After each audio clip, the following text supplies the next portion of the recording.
Welcome to the Dr. Ed Show. I'm Dr. Edmund Sulkowski, and we're going to have a subject today that's near and dear to my heart, and we're going to be talking about oral health care. And we have as our guest my good friend, Dr. David Graham. Dr. Graham, thanks for coming on. Dr. Ed, it's great to be here with you. This is heard a lot about your show. I've seen your show. Everybody's talking about this show. Yeah, it's great to be how do you on. like that? My promoter over here. Dr. Graham is an associate in our office, and we kind of pulled him out of retirement. He had a private practice for how many years, Dr. Dave? Over 40. Over 40.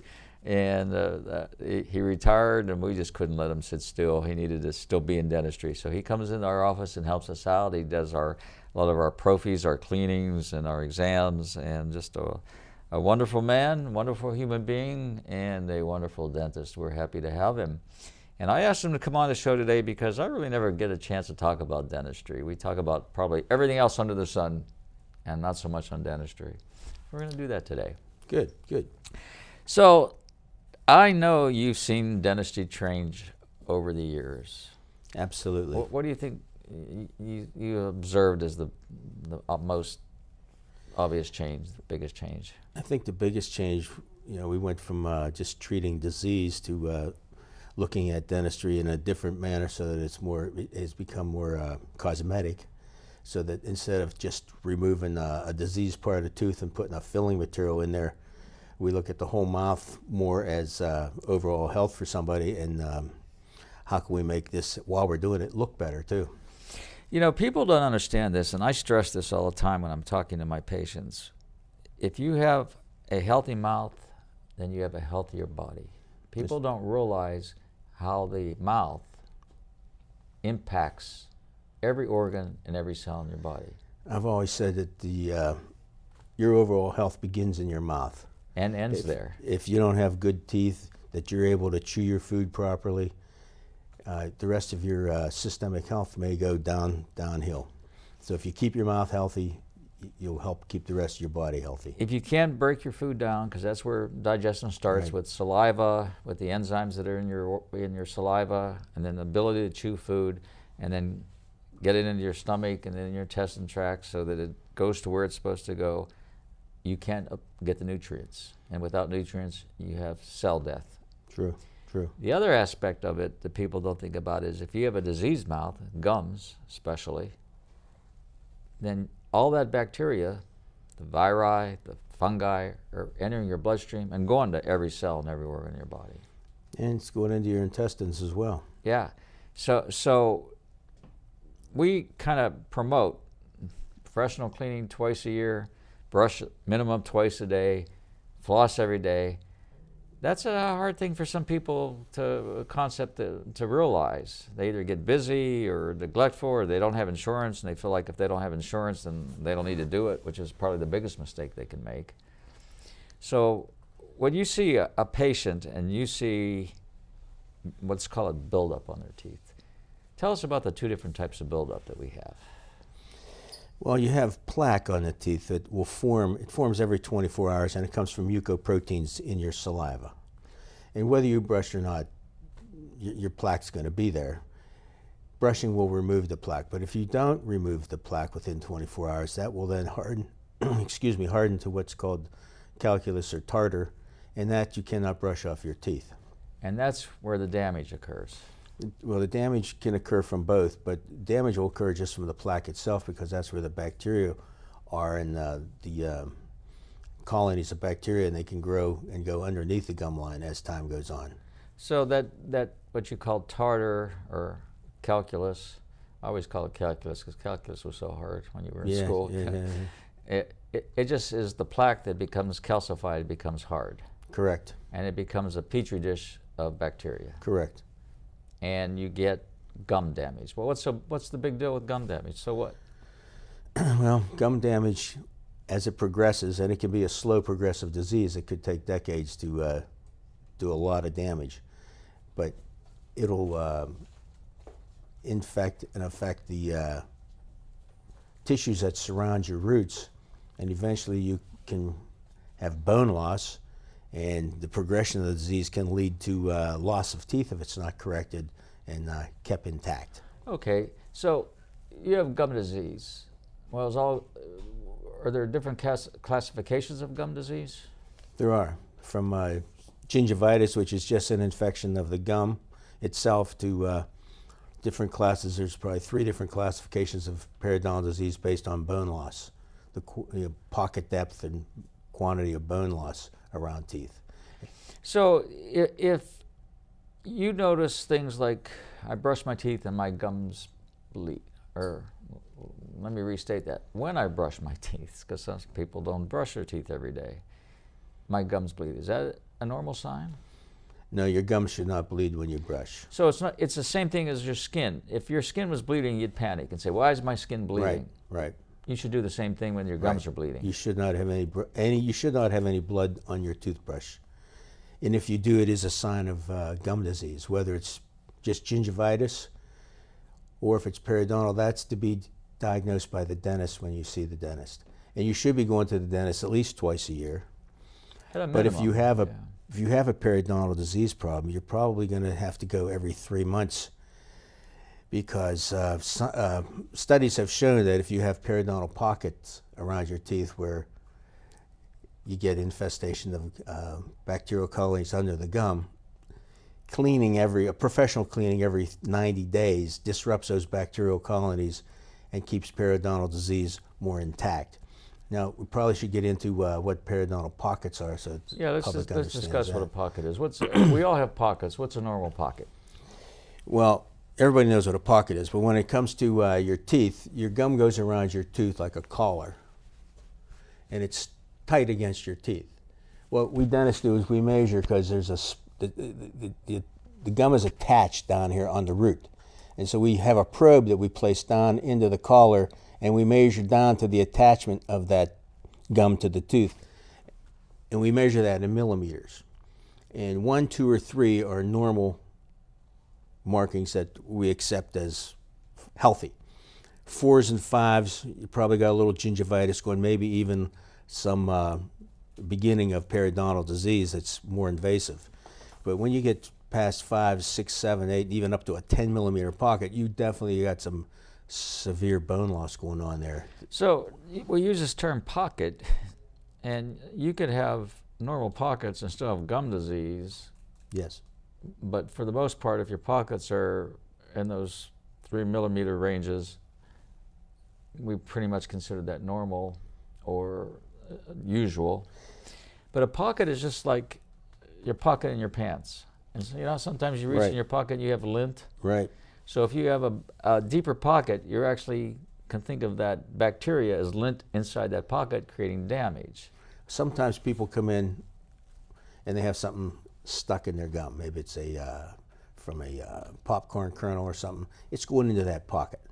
And sometimes, most of the time, people can get that out with some flossing or some toothbrushing or even a toothpick. Sometimes it's stuck in there so badly they come in to us saying, I have something stuck, and you get, and we may find a pocket at that time.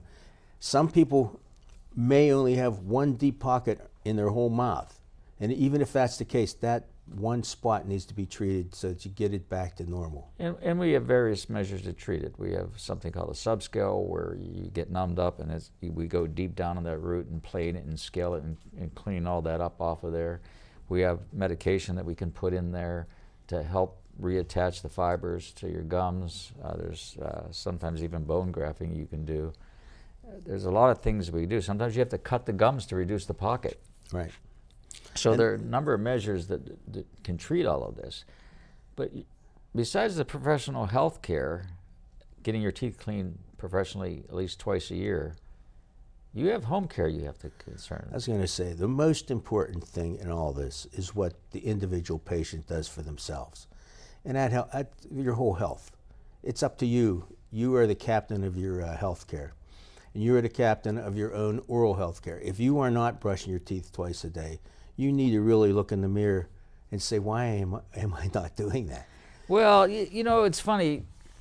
I'll ask my patients how often they brush, and I'll hear twice a day, hear once a day. When do you brush? Oh, when I first wake up. And I say, well, why do you do it when you first wake up? Well, that's just when I do it. no reasonable response to it. And I'll say, well, let me explain something to you. When you go to sleep, your body goes into hibernation.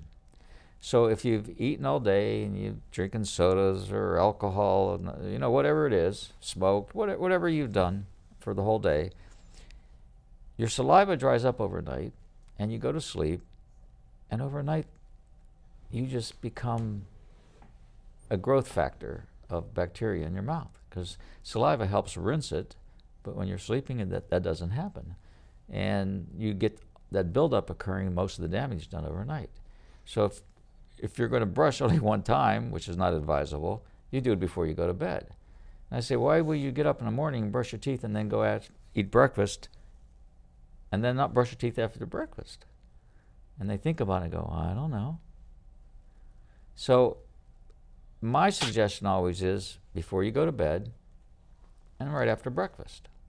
But basically, you should be brushing your teeth every single time you eat. This is true.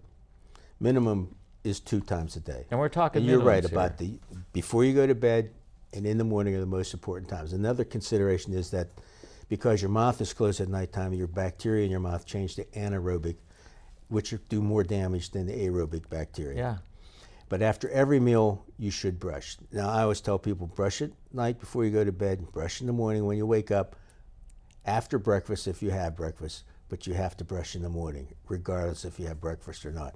But again, after every meal. So ideally, people should be brushing 3-4 times a day.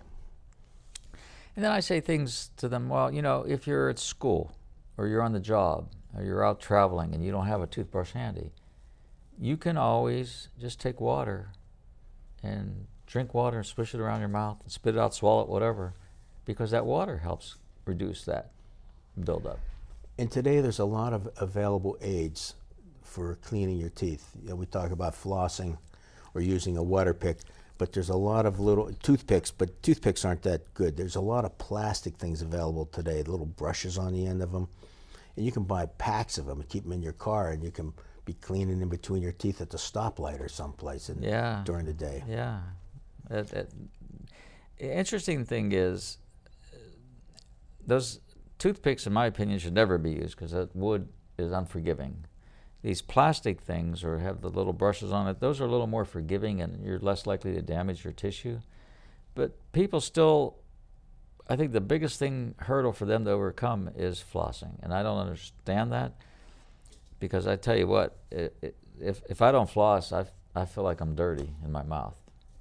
I think studies have shown that less than 10% of people floss their teeth. So these picks that we were talking about here, these little plastic things, sometimes they just call them dental picks, and some of them are made out of a softer wood, like a balsam wood, you know. But those old-fashioned toothpicks you don't want to use. But they go between that little space where your gingiva, your gum is, but they don't go in between the teeth where the contacts are. So that's why you have your teeth all supposedly touch, and for most people they do. You want to clean that space because the toothbrush doesn't get in there. And that's where you can get decay in between your teeth, which is a problem. So home maintenance, I think, is probably one of the most important things that any person can do. And of course, getting into the dentist office and having an evaluation. So over the years, I think gum disease initially was treated, but not to the point it is today. I think we as professionals, as physicians, recognize gum disease more. We do. I know when I got out of dental school over 40 years ago, gum disease was treated then, but it was treated differently than we treat it now. Mm-hmm. Back then, it seemed that it was only recognized and enforced to patients, or patients were informed about it at the stage where they already needed surgery done. Instead of capturing it earlier and letting them know, here's what we can do for this early, it was always caught at a later stage, at which time they were told they needed periodontal surgery. And the attitudes that patients had back in that day was, because they're so used to us dentists back in the 70s and 80s that you had a cavity and we just drilled a hole and fixed it, that we did the same with periodontal disease. We just did surgery and we fixed it. And those patients without the proper knowledge and teachings then disappeared from offices for a year or two at a time and come back and get their teeth cleaned, and you'd say, your disease is back, you need surgery again. So it changed to a more educational thing, and we've got to the point where we diagnose it earlier.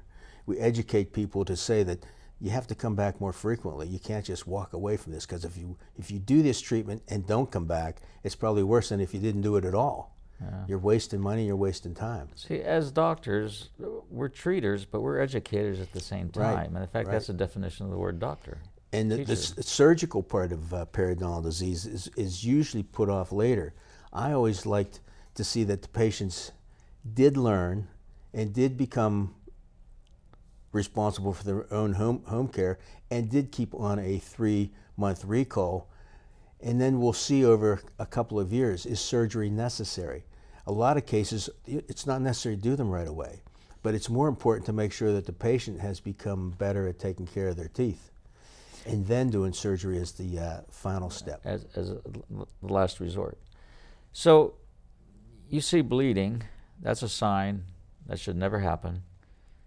It shouldn't happen when you floss, it shouldn't happen when you brush, it shouldn't happen when you eat. I know people tell me I chew my food and I'm bleeding. Well, yeah, you've got gum disease. There's something going on there. Yeah. So that's a sign. A loose tooth is a sign. Teeth should never be mobile. No. So what holds a tooth in? Why do our teeth not fall out as we're talking? Well, they have a bone support for one thing, and then there's a ligament between the bone and the tooth that holds it solidly in place. Kind of like rubber bands. Mm-hmm. Very thin, but it's a little gum band. So connective tissue. When you get this gum disease, this bacteria, this virus, the fungi, all of this, your gums want to run away from it. They get inflamed. They swell up, they turn red. If you see a red line around your teeth, and you can look in a mirror, anybody can do that, you shouldn't have that red line there. They should not be red.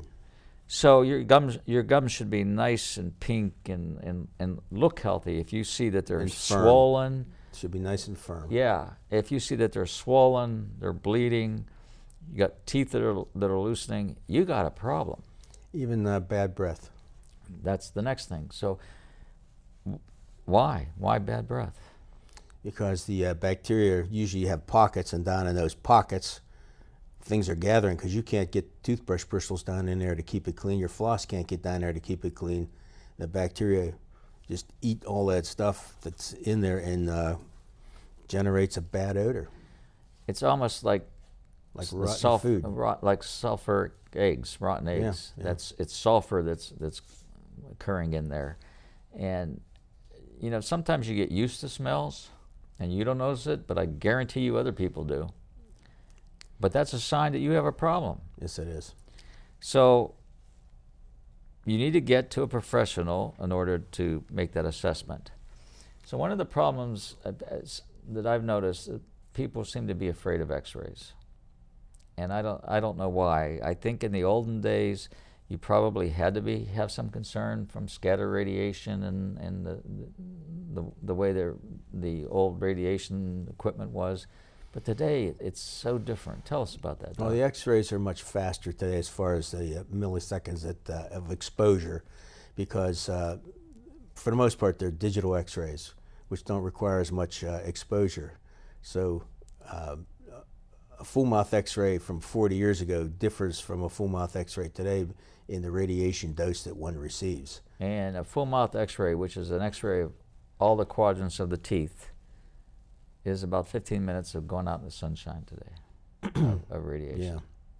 So, but x-rays are necessary for diagnosis and evaluation, even if it's to confirm that there's nothing wrong. You have a baseline to compare to as time goes on. Because the one thing we don't have is x-ray eyes. Right, right. And we can't see what's going on between the teeth, under the gums. There could be something going on that you are not aware of, and you won't be able to detect without them.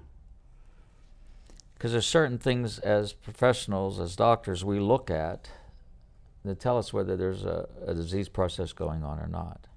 Correct. And gum disease, to me, you could put a filling in a tooth because you have a cavity, something that we call caries. You could put a crown on a tooth that's broken. But if your foundation isn't solid, you're basically throwing your time and effort and money away, in my opinion. You gotta have that solid foundation of healthy teeth and bone, roots, gum, all of that. Right. The X-rays will show the level of the bone support around the teeth. Yeah. So if you're seeing any of these signs, you need to do something about it. If you have a heart condition, if you have diabetes, your immune system is compromised, thyroid issue, all of this growth that shouldn't be in your mouth that's happening, the bacteria and so forth, impacts all of that. That's how important this is. Wouldn't you agree? I agree. I agree with that. There's all kind of studies now that associate bad oral health care with heart disease. True. They actually identified the bacteria that's related to that. Further studies show bacteria in your mouth that's overgrown, and we're talking overgrown. We're not talking about being sterile here. Right, right. We're talking about keeping these pathogens in check. But they've associated certain pathogens with colon cancers. Right. Pathogens that are in your mouth causing colon cancer and Alzheimer's. Every human mouth has at least 600 different varieties of bacteria. It's not a matter of, like you said, of creating a sterile mouth. It's a matter of controlling the numbers of the bacteria. And that you can do by good oral care, good home care. That's paramount. Being professionally examined, second step. Mm-hmm. And then taking care of any of the disease process. Once you have gum disease, you need to take care of it. Right. If there's something to identify, whether it's a cavity or gum disease, you got to get that corrected. And some people that are mouth breathers tend to build up a little more, or some people that are alkaline, a little more alkaline, tend to build up a little more of this hard stuff, this calculus. So we see this calculus all the time. You could brush for a week nonstop and never remove that calculus. No, you can't remove it. It's like a rock. It is. And it has to be removed with special instruments and ultrasonic cleaners and so forth. But if your maintenance at home is good, you shouldn't get any of that. Ideally, you shouldn't get any. I mean, I think a lot of times many people do end up getting it in the lower anterior, a little crowding of the teeth. You know, the teeth are narrow there. It may be more difficult. I mean, you really have to impeccable hygiene, brushing and flossing to keep that from happening there. And since most people aren't that impeccable 24 hours a day, all the time, a little bit of calculus is stained on there, I'm forgiving of. Is staining an issue? Other than the appearance, no. It doesn't cause a disease process? No, or it's not no pathogenic? disease process. It's just aesthetic. And most of the stain that people get is on the lingual side of the teeth, the inside, where it's not visible. Some people do get it on the outside, which can be visible, especially maybe more with people who drink a lot of wine, possibly. Coffee is another one? Coffee, tea. Smokers? Smokers. Even food in general can create staining. Yeah, certain foods can. Okay, so we look at, you have molars that you do most of your chewing, and they tend to pick up most of the stain in those little grooves. Is that something that we need to put a filling in? No. Stain in the grooves, no. No, so it doesn't do anything, and it's natural for that to happen. Mm-hmm. There's nothing to worry about. Unless that area is soft, when we take our explorers and we poke it. Right. Then that's decay. So what is actually decay in a tooth? Decay in a tooth is a process where bacteria have infiltrated and caused a hole through the enamel and have attacked the softer dentin that's beneath the enamel and has disrupted it, and it creates, the tooth structure itself becomes soft and a hole creates. And many times you can have a small hole that is detected, but once it gets through that hard shell of enamel, it can just explode underneath that into the dentin, and you can't even, you may not even know that. The patient would know because they don't realize there's a tiny hole that became a big hole underneath. Or it goes down those tubules and can go straight down, and he just goes down and down and down. And well, eventually, and it's not that far. We're talking millimeters till it gets hits the pulp of the tooth or the nerve center that may or may not cause pain. Yeah. Some people, I've seen teeth become infected, the nerve, and they say, "Well, it never hurt. I don't know how that happened." My teeth were always very sensitive, at least when I was younger, especially when the pulp was bigger, and they were always sensitive. Yeah, that's like interesting. As we age, our pulp. So just so that everybody knows, you have a nerve that's in the root of your tooth, and that goes up into the crown of your tooth. What you see in your mouth is your crown. Right. And you have what we call pulpo area with pulp horns, and you see that in young people. As you age, all that kind of shrinks up a little bit because you calcify a little bit. And older people tend not to be as sensitive as younger people. And sometimes you can drill on a tooth on an older person and they don't even need anesthetic. On a younger person, you wouldn't even attempt to do that. So it's kind of interesting how all of this occurs. The point of it is, it's all preventative maintenance. You want to prevent all of this from happening and not have to put that filling in there. And that's why you go for what we call prophylaxis, a prophy, a cleaning, done by a hygienist or dentist, like Dr. Dave. I do them all the time. So it's so important to be evaluated because we're actually preventing disease here. You know, we're at our first break, Dr. Dave, and we're going to come back and we're going to talk about a number of these other aspects. Like I want to talk a little bit about that nerve that I mentioned and what a root canal treatment is and so forth. Okay. So we're going to be back, and we'll hear with Dr. David Graham talking about really your systemic health via your oral health.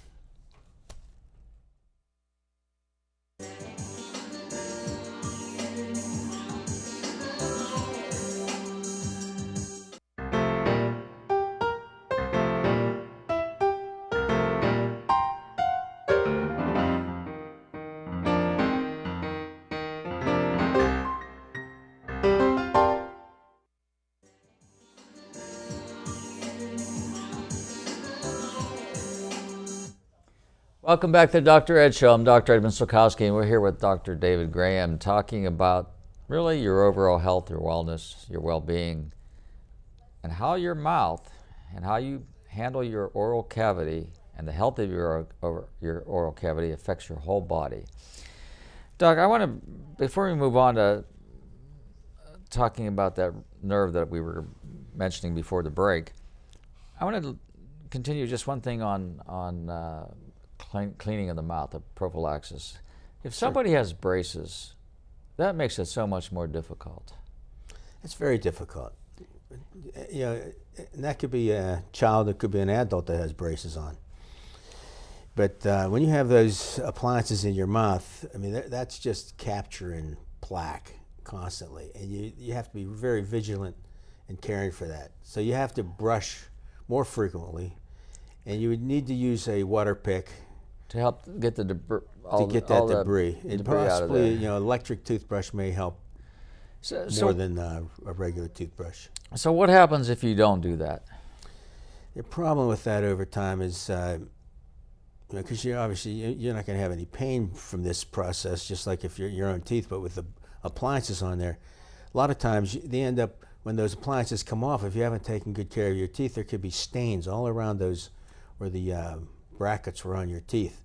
So now you have a horrendous looking situation as far as your teeth are concerned. So your teeth may be in occlusion properly or looking straighter, but now you have either dark spots or decalcified spots that are white all around your teeth. It could be white to brown in color, and they may or may not stand out. But most of the time, the individual patient becomes very conscious about their self-conscious and about that, and that can affect their personality. So the more you brush, the more you floss, and it's difficult to floss when you have braces. You have Very to use difficult. floss threaders, and it takes time, and you know, and it's hard enough to get people to floss when they don't have braces, Right, let alone when they have right. braces.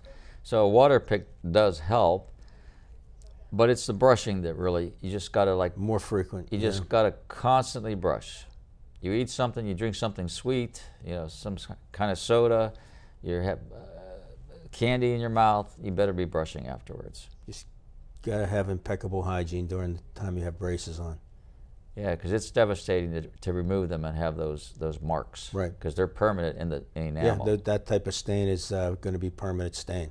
It can be covered up, but you need to have anything from a resin to cover it up to a porcelain veneer or even a crown. But that gets time-consuming and expensive. And expensive, yep. And it can be prevented almost 100% of the time By just brushing. good brushing. And getting in to have professional cleanings at least twice a year while you have braces, Right, for sure. right. So, fillings, you mentioned resins. In the olden days, most of our fillings were, everybody called silver fillings. We call them amalgams. Right, right. Now, in our office, we haven't used an amalgam, I'm saying 30 years maybe. We use something called composite. What's a composite?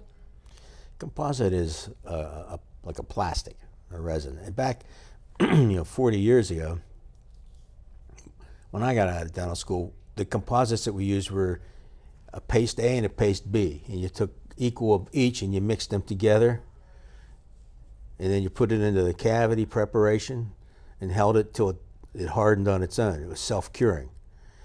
And shortly after I graduated from dental school, we started with these light-cured resins, which we use today, which are cured by a light put on them rather than mixing paste A and B. But they're all a resin or a plastic material, and they've over the years gotten better and better, where in the olden days we had the particle size was almost like sand inside them. You could feel them. They're very smooth now because the particle size is in the nanometer size of the particles. So they're very smooth, and when they go in a tooth, the aesthetic value of it is much better than it used to be. So we used to call the old amalgam silver fillings. Now we call these white fillings. White fillings, yeah. Yeah. So it's kind of interesting, but you have a more natural look. And sometimes, I place a filling, I look and I can't even tell Oh yeah, the difference between the tooth and the filling now. Some can be placed so well that on a new patient particularly come into your office and you're looking and you can't see that there's a filling in the tooth. It may show on an x-ray that you can say there's something there because it shows up a little more radiopaque or whiter on the x-ray. But they can be done so well you can't see them. Yeah. So they blend in, which is the goal. Yeah. And a nice thing about the new composites compared to the old silver fillings or amalgams that we used to use, usually when the amalgam restoration went bad, you need to take the whole thing out and completely put a whole new one in. With composite or resin restorations, you don't have to take the whole thing out unless it absolutely has to. But if one part's going bad, you can go in there and patch it because the reason they're being put in layers. Well, yeah, we had to put in like lock and keys with those amalgams. Right. We had to structure it and design it a certain way to lock it in. And with composites, you don't necessarily have to do that. Sometimes it helps Well, maybe the a little composites bit. practically cement it in. Yeah. It bonds to the tooth. Silver fillings did not bond to teeth. Yeah. We placed them as a wedge in the tooth so it couldn't come out. Right. So it's a whole different process. And I know some offices still put in silver fillings, amalgams, but I don't think that's the way to go anymore. No, I don't think so either. So we have this thing that we chew with called teeth. And the average person kind of born with 32, counting your wisdom teeth. Do we need wisdom teeth all the time? No, we usually don't need them. So our jaws over time have been getting smaller and smaller, and sometimes those wisdom teeth create a problem. They don't erupt, they put pressure on our other teeth, they cause our teeth to get misshaped, get out of alignment, out of occlusion. So sometimes it's advisable to get those out. But teeth are the enamel and that of the crown that we see in the mouth is actually the hardest substance in our body, which is kind of amazing. It is. And it's really the bone that we can see. Right. You know. Right. So it takes a lot for damage to occur to that enamel, and often it's neglect. I've seen cases, Dr. Dave, where somebody had deep grooves where a toothbrush couldn't get in, and over time they got a little decay in that, and that's probably inevitable in most people. It's not from neglect or from lack of brushing. It's just the way the tooth's designed. But that enamel's very difficult to destroy. But once it gets destroyed, and you get into that what you referred to as dentin, the softer stuff, and then we have that pulp that we were kind of talking about earlier in the first half, and then we have a nerve that goes down the tooth. So if I wake up one day and I've got a swelling in my mouth, what's going on? Well, I mean, there's a possibility that it could be a gingival infection or periodontal origin, or most likely if it's not that, it's a infection of the pulp of the tooth, and it has now gotten to the point where toxins are coming out through the root of the tooth and channeling and out through the gum, causing the tissue to swell. So you get a swelling, you're getting pain, and usually that's a throbbing type pain. Most of the time it's throbbing. But it doesn't always have to. So I had the experience last year. I was in Arizona and woke up one morning and I had a little swelling. Well, of course I knew what happened, but I had no pain whatsoever, and I had a nerve that died. And we say that your nerve has died, or your nerve is dying. And we traditionally see that on a radiograph. We can see at a certain point whether there's damage to the bone surrounding the root of the tip of the tooth, the apex of the tooth, or you have certain complaints. We see a visible swelling. We see something called a fistulous tract. Or we do a test where we tap on the tooth and you go, ow. That's a sign that nerves are dying. It is a sign, most likely. I mean, another thing that can happen to a tooth is you can have a crack in a tooth. They're very hard to detect. And that's very hard to detect. That will not show up on an x-ray unless it's fractured. Yeah. And a fracture, there's nothing to do but remove that tooth. And even with a crack in the tooth, it's very likely the patient's going to lose that tooth. But again, many times it's hard to tell. Is it a crack? You know, there's some tests we can do or things we can examine to see if there's a crack, but maybe a CBCT could be done to find that. And if it is a crack, most likely you're going to lose it. And I've seen perfectly good teeth in a mouth of perfectly teeth, never had a filling in one tooth crack and be lost. And it's unnerving for me as a professional to see that, but also for that patient who never had a problem and their tooth cracked. Yeah. And why does that happen? They may be clenching, grinding their teeth, and it goes unnoticeable to themselves or even to us.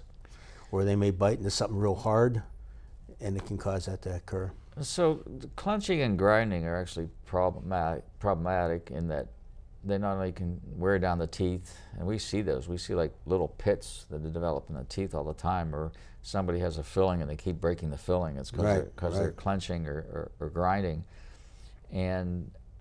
But it does a lot of damage to that periodontal ligament and to the structure holding the tooth in the bone. So it's something that you need to address. How do you address that?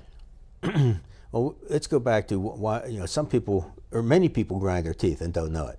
Even dentists grind their teeth and don't know it. I'm a grinder. And we can make night guards, mouth guards that they can wear at nighttime to help keep the damage. Doesn't keep somebody from grinding, but it will keep the teeth from being damaged. But a lot of people, you have to realize, people have different bites. There's a bite that we call the normal bite that we'd like to see, what we consider like class 1 occlusion. Yeah. There's different classifications, class 2, class 3, but a class 1 occlusion is what we would like to see, and that's what we try to achieve when people have braces, for instance. The orthodontist tries to align your teeth into that class 1 bite. There's people who have deep bites, in which case they're putting excessive pressure on their teeth to begin with. So by orthodontics, they could open that up so it's not such a deep bite. There's people that have an open bite. They're not, their teeth aren't coming together, particularly in the front. But then there's a combination of bites. And when somebody comes in, whatever bite a person has, they're used to it. They may not feel that it's what we would say, well, it's not, we don't want to say it's not normal, but it's not that class 1 bite that we'd like to see. So they're putting excess pressure on some teeth, and sometimes we have to go in there and rebuild a tooth or teeth, and we have to put it back into that same.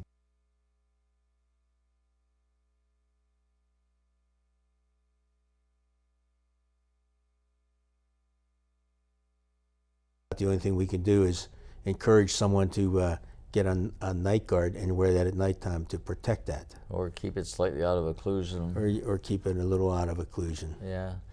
Yeah, there are a lot of factors. People don't realize the forces that you have. And then you add different foods, soft foods, hard foods. You add, what the heck am I, what I wanted to say? People may have some habits too of putting a pencil in their mouth or things. Or safety pin. Yeah. Or a hairpin. But hot and cold, your teeth are hot, you're eating something hot, and then all of a sudden you're drinking something cold. That all has an impact on the overall it does. Tooth and so forth. So there are a lot of factors that go into having a healthy mouth. And one other thing, speaking of that, is what they are drinking or putting in their mouth, like lemons or acidic type foods or carbonated beverages.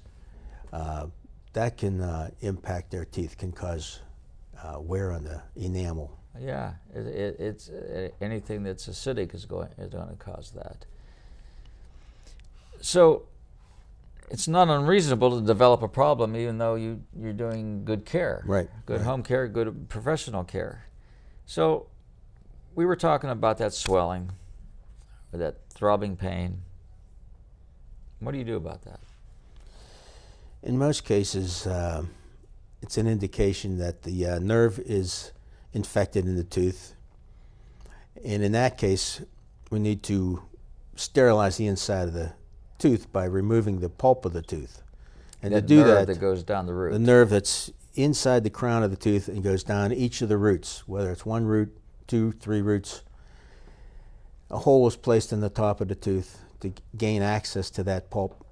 The chamber is completely cleaned out of debris, nerve tissue, dead nerve tissue, and then the canals are filed with little tiny reptile files that go down into those canals all the way to the tip of the root, and that's cleansed out and for all intents and purposes sterilized on the inside of the tooth, and then a filling material is placed down inside there. It's called a root canal or endodontic treatment.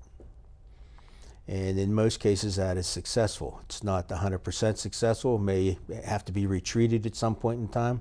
That tooth may become more brittle and crack over time. And that's why we put something called a crown on there. Usually or a cap. People cap or crown, those particularly two. Back teeth. Sometimes front teeth, maybe not as necessary if it's a small hole in the back of the tooth to gain access to that nerve and clean it out. But posterior teeth, where the pressures are, almost 100% of the time you need to put a crown on it to protect that tooth from cracking.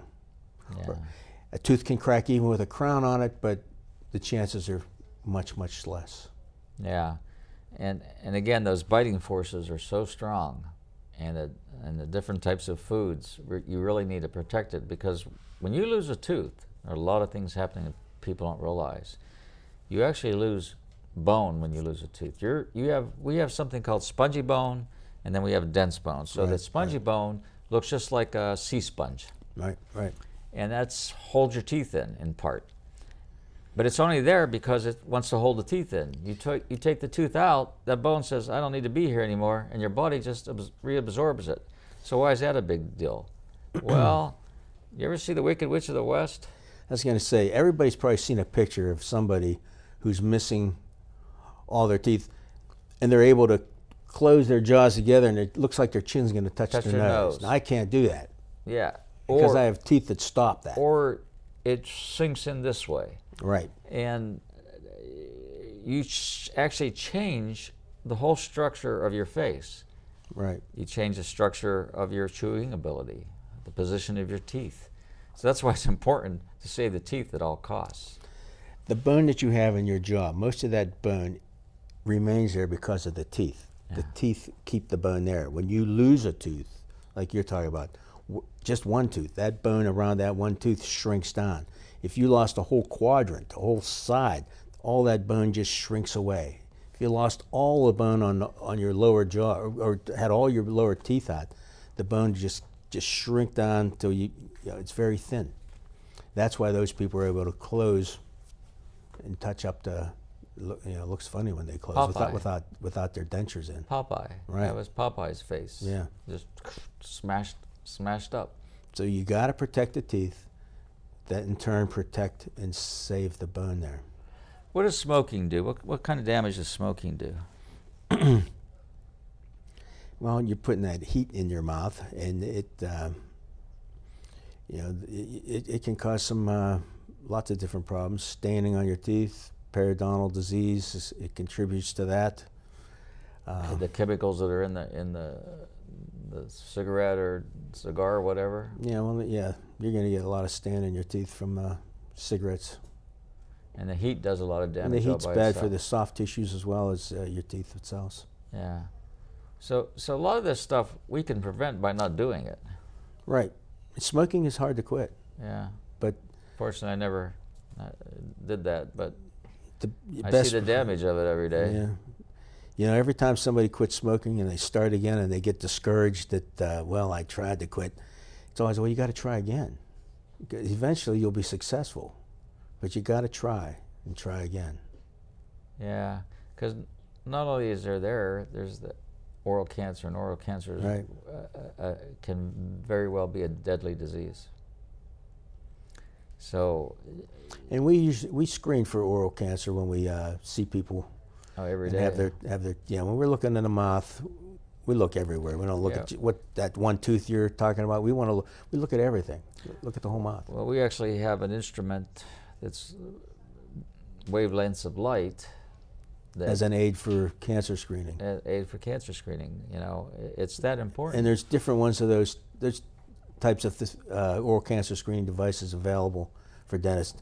There's not just one. There's several different ones that each office may use something different. But even a visual exam, a palpation of the lymph nodes is part of the oral cancer screening. Yeah, you could get a lymph node if you get an abscess from a gum gingival abscess or a tooth abscess. But if you have something that's constant and you don't have any other of those signs that we talked about or those symptoms, then it may be an indication something's that, going on. Yeah, and you know sometimes oral cancers are hard to screen for. Yes, they are. So, but it's something that should be done every time you're in for cleaning. So, you know, you have a crown to protect a tooth, or you know, you could put a filling in, and every time, what people don't understand, every time you put a filling in, you're taking a little more tooth structure away. It's just part of the process. And at some point, a filling's not going to stay in. So you put a crown on that tooth, and crowns they have a longevity, you know, for the most part. Average life 5 years, 7 years, 10 years, somewhere in there, depending on your health care, your overall health, types of food you eat. But when you end up losing your teeth, and I know that dentures, removables, were a big part of everybody's practice at one point. Not such a big part anymore because we've gone into so much prevention and so many of these other things, bridges, crowns, implants, but maybe we can talk a little bit about. But dentures are still a viable part of replacing teeth that you lost. It is. I like to say one thing about crowns that people should know, and that's because sometimes people have a crown and tooth and it comes loose, and we'll cement it back in and maybe it loosens again. The important thing about crowns on teeth is that how much tooth structure, natural tooth structure, is supporting that crown. Many times there's so much gone from decay, that there's very little natural tooth structure Right. supporting that crown. So we have cement supporting that crown in the tooth, and we're trying our best to give somebody their tooth back so they can chew with it, and it may be something that's just not going to work out long term. Yeah, but you do what you can. But we for do as what long you as can as long as you can, and they sometimes, some people may think, well, they don't know what they're doing because it keeps coming loose. Well, we know what we're doing, but it's what are we working with? What are you working with? And if it can get to the point where a crown is no longer viable, then you got to go to a partial denture, a bridge, or a dental implant. And what is the difference between a partial and a denture? A partial is going to be replace one or several teeth, but not all of them. Where a denture, a complete denture, is going to be replacing the full arch, say all of the lower teeth or all of the top teeth, as one appliance that fits over top of the gums. So in the olden days, these partials were made out of metal and covered with the pink plastic generally and so forth. Now they're all these really thin, light, flexible plastics, polymers. Right. They call them plastics. And even a full denture, let's say an upper full denture, used to be these heavy, bulky things. Now they're not so heavy, not so bulky. The materials have changed. Would you say that that's been probably one of the biggest improvements, is the types of materials we're using from 30 years ago, 4 years ago, even 20 years ago? Definitely. Materials have big improvement in what we use.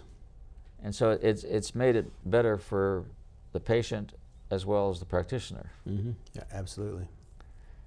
So let's say I've lost a tooth, and I'm eligible for a bridge. A bridge is just like a bridge over a road. You take two teeth that are posts for the bridge, and then the fake tooth is where the missing tooth is. Are there other alternatives that we have for that besides, let's say, a bridge for replacing that missing tooth, or a partial for replacing that missing tooth? Yeah, the alternative would be to put a single tooth implant in a case where there's one missing tooth. So you could put a dental implant, which is a conically shaped root made out of Simulate your natural root, and it's generally titanium with threads on it, so it looks like it's threaded into the bone. It's sort of like I like to say it's like a wall anchor that you would put in the drywall. Like, yeah. It has screws on the outside, and it also has internal threads, so that once it's screwed in, you can screw something into it, just like you would put a wall hanger up. Right. Yeah. And never thought about it that way, but that's exactly but they're right. placed into the bone where the missing tooth is, down at the level of the bone, and then something else screws in there that can hold your crown on top. So you actually drill this wall anchor into the bone. Into the bone, yeah. And then we put that fake tooth or crown on top of that. Right, right. So that's a good alternative, but you have to be a candidate for that. If there's too much bone loss, it's not going to work. Right, right. There has to be adequate bone for that implant to be in there. I mean, you need width and length and depth to it. So there has to be an actual evaluation, right, to determine whether you're eligible for that. And the other thing is you have to have proper clearance between the lower and the upper jaw. If it's closed down where they're practically touching, there's no room to put something in there that you'll, even if you have a tooth up there, you have to have clearance to get enough material in there for your implant to work. So all that has to be taken into consideration in drawing up the treatment plan and decide how it can be done. And that's probably one of the most expensive procedures to do, to replace a single tooth. Replacing a single tooth is one of the most expensive procedures, whether it's done with a conventional 3-unit bridge or a dental implant. Yeah. But there's pros and cons to both. Yeah. So everybody's an individual and has to be evaluated that way. Exactly. There's no one shoe fits all. No. And an individual patient has to be, in my practice, I always gave them the options and with them help decide how they're going to do it, because many times finances have an impact. Your overall health, your lifestyle, right. All these things taken into consideration. There's contraindications to everything. Yeah. Sometimes you got to go with this treatment over this because of these factors. We have a couple minutes left. Leave our audience with one final statement. One final statement. Yeah. Be true to your teeth or they'll be false to you. There you go. I love it. Another one is, if you ignore your teeth, they'll go away. Dr. David Graham, I appreciate you coming on, taking the time out of your schedule. You can actually see Dr. David Graham in our office in Kennisburg, and it's Dr. Sulkowski on Pike Street. Remember, healthy pet, happy pet. Healthy you, happy you. We'll be back next time. Thanks, everybody.